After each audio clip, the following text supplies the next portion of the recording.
بسم الله الرحمن الرحیم. السلام علیکم ورحمۃ الله وبرکاتہ. قدمونو څنګه تاسو معلومه ده چې موږ په دې نشست کې تاسو سره ادبي هلې ځلې شریکو. نن په میدان کې یو ډېر ښایسته پروګرام او شو بلکې شروع هم دی. په دې هکله باندې حسن حساس ممکن موجود دی چې سره خبرې کوي. دې پروګرام باندې لږ شنه رڼا واچوي.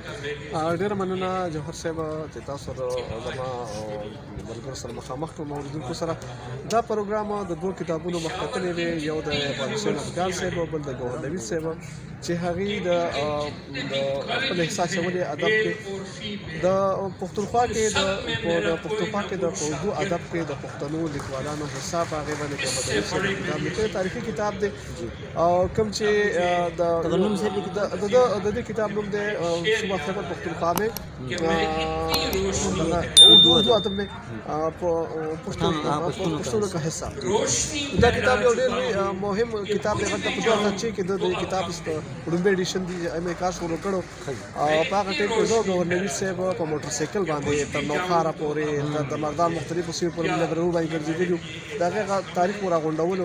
هغه کتاب چې کله چاپ شو د هغې ډېر لویه پذیرایي او هغه عزت چې کوم ځای حوصله افزایي میلاو شوله. اوس د هغې دا دویم ایډیشن دی، په دې کې د مزید اضافو سره راغلی دا کتاب او په دې کې د پښتونو دغه چې دی نو هغه په یو ښه شان سره چې کوم دی هغه استایل شوی دی او په دې کې نن د دې کتابونو مخکتنې دي چې په هغې کې ستاسو په شان دوی لیکوال او ملګري راغونډ شوي دي، راغلي ناست دي او په هغې باندې خپلې مقالې او خپلې خبرې او منظوم نظمونه د ګوهر نوید صاحب نه علاوه بیا د حسین افغان صاحب کتاب چې دی نو هغه د ژوند رنګونه هغه ریپورتاژ دي چې هغه په هغې کې ډېر ریپورتاژ دي، هغې کې مختلفو پروګرامونو ریپورټس دي پکې په تر افغانستانه پورې پښتونخوا کې چې کوم پروګرامونه شوي دي د هغې حوالې سره ضخیم معلومات دی پکې. تاریخي کتاب دی.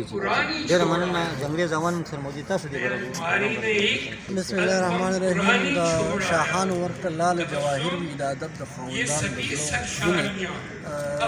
تاسو ته معلومه وي چې نن کومه مخکتنه دا د دوو کتابونو ده چې یو د پروفیسر ګوهر نوید صاحب کتاب دی خیبر پښتونخوا میں اردو ادب، دویم د اقبال حسین افکار صاحب کتاب دی د ژوند رنګونه. په لومړي کتاب کې د خیبر پښتونخوا پښتانه شاعران کوم چې په اردو کې لیکونه کوي د هغې شاعري راوړلې شوې ده، د هغې د ژوند حالات راوړلې شوي دي، د هغې پېژندګلو پکې راوړلې شوې ده او په دغه حواله دا یو ګټور کتاب دی. د هغې وجه دا ده چې دا یو ریسرچ دی، یو تحقیق دی. ځینې خلک د باقاعده په تحقیق باندې د امپل په مقاله باندې یو کار کوي، د یو موضوع طلبي ورته. ګوهر نوید صاحب داسې یو کونمشک لیکوال دی، دونه خوارکښ دی، دونه د خپل ادب سره هغه ادب پاله دی، دونه ادب سره مینه ساتي چې هغه بغیر د کوم موضوع نه، بغیر د امپل د تحقیق نه هغه چې کوم دی دا خواري کړې ده. ډېره موده یې په دې باندې تېره کړه. د خیبر پښتونخوا په ګوټ ګوټ وګرځېده. هلته یې اردو لیکوالان هغه پښتانه اردو لیکوالان را پیدا کړل، د هغې د ژوند حالات یې راوړل.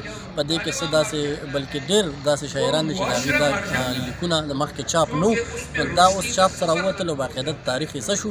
دغه رنګه دویم کتاب چې کوم دی د ژوند رنګونه، دا د رپورتاجونو کتاب دی او هغه رپورتاجونه دي کوم چې اقبال حسین افکار صاحب ګرځېدلی دی په محافلو باندې، لکه نننۍ محافل چې موږ واخلو داسې دی ګرځېدلی په محفلونو. د هغې ځای باقاعده تصویرکشي یې کړې ده، ریپورټینګ یې کړی دی او په دغه حواله هم دا ډېر د اهمیت وړ کتاب دی ځکه چې دې کې هم تاریخ خوندي شوی دی. ډېره مننه. ډېره زیاته مننه او شکریه.